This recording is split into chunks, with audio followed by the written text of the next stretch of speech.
Hey adventurers, welcome back. Today's video is an ultimate gear guide on New Zealand's Great Walk, the Paparoa Track. It's located on the west coast of the South Island near a small town called Punakaiki. The track itself is 55 kilometres and it connects Blackball with Punakaiki. I've done this particular Great Walk before, about 12 months ago, and thoroughly enjoyed it. I did get some rain while I was walking on my second day, so I missed the amazing views. So fingers crossed that this time I'm gonna have an awesome time and awesome views on this trip. Completed pretty much all of New Zealand's Great Walks, and over my time of completing these Great Walks, I've managed to sort my gear out so I can give you the definitive guide on what to take on a Great Walk. 40-litre pack, I'm going to get everything I need plus some room to spare. The Great Walks huts are amazing because they provide gas and some of them even have some pots and kettles, so it makes life really easy. Along with my pack, I have a pack liner. So my pack is 40 litres. This dry bag is 30 litres. Because I don't need to put everything into the dry bag, I'm going to have room on top for the likes of my jacket and hut shoes and things that I will want quick access to, even if the weather's bad. Okay, so the first thing I'm going to put in my pack is my sleep system. So one compression bag is going to fit all the stuff in it. I have an inflating pillow because, hey, it's a great walk, so you want to be comfortable and have a really good night's sleep.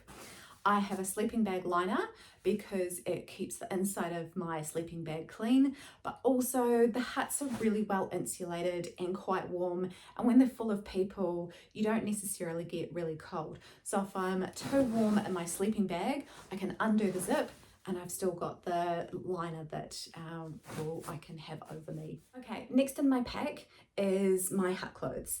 Now, these go in the bottom of my pack as well because I know I'm not going to need this gear until the end of the day when I get to the hut.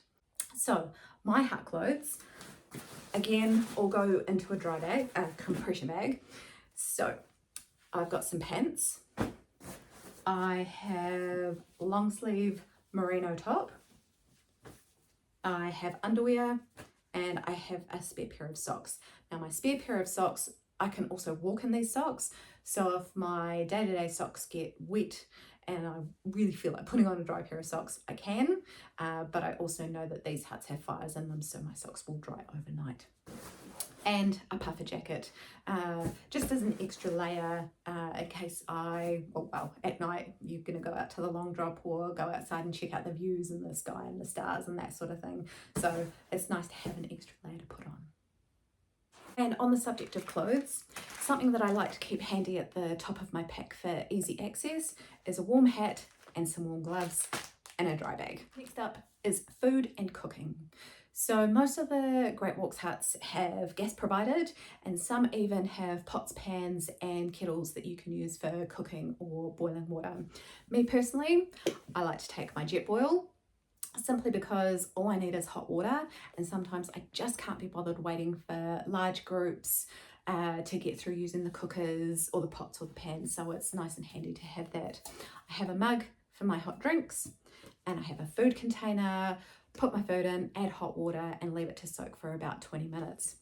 And a spork, and that's what I use to eat my food with. On to some miscellaneous items. I have a first aid kit that's in a dry bag. I have toiletries, again also in a dry bag. Personal locator beacon, everybody should carry one of these.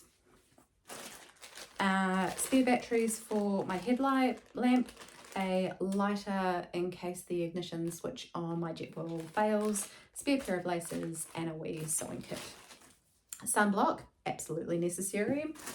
Toilet paper, not overly necessary with Great Walks because all the long drops do come with toilet paper, but you never know, there might be a long drop that doesn't have toilet paper or you might get caught in between long drops. A sit-upon, sunglasses, a rain jacket, definitely important, and electronics. So headlamp, power bank. On the Paparoa track, both Moonlight Tops Hut and Paparoa Hut being so new, they have outlets for USB connections, so you don't necessarily need a power bank. They don't have a huge amount of outlets, so if the huts are full, there could be huge demand for them. So I still like to carry my power bank.